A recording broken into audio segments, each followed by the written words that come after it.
ఆలయానికి వెళ్ళి అక్కడ స్వామికి మీ శక్త్యానుసారంగా అభిషేకమో అర్చనో కొబ్బరికాయో నమస్కారం చేయడం ఏదో ఒక క్రియను చేసి ఆ తర్వాత హనుమంతుడి యొక్క దేవాలయానికి వెళ్ళి దర్శనం చేయాలి.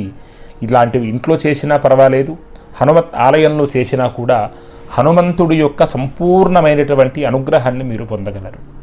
అసలు హనుమంతుడి యొక్క శక్తి ఏమిటి, హనుమంతుడి యొక్క ఆరాధనా ఫలితం ఏమిటి అంటే, హనుమంతుడికి ముందుగా మనకు గుర్తొచ్చేటువంటి పేరు ఆంజనేయ స్వామి అని. అసలు సంస్కృతంలో ఆంజనేయ స్వామి అనేటువంటి పేరుకు అర్థం ఏమిటి? మనకు తెలిసి అంజనాదేవి గర్భంలో జనించాడు కాబట్టి ఆంజనేయుడు అని పిలుస్తామని మనం అనుకుంటాం. కానీ వేదోక్తమైనటువంటి శాస్త్ర పరిపూర్ణ అర్థం ఏమిటి అంటే, అంజనం అనేటువంటి శబ్దానికి అర్థం ఏమిటి అంటే, అంజనం అనేటువంటి శబ్దం మీరు వినే ఉంటారు. ముఖ్యంగా పల్లెల్లో ఒక వస్తువు పోయినా, ఒక వ్యక్తి తప్పిపోయినా సరే అంజనం వేసి చూస్తారు. అలా చేతికి కాటుక రాసి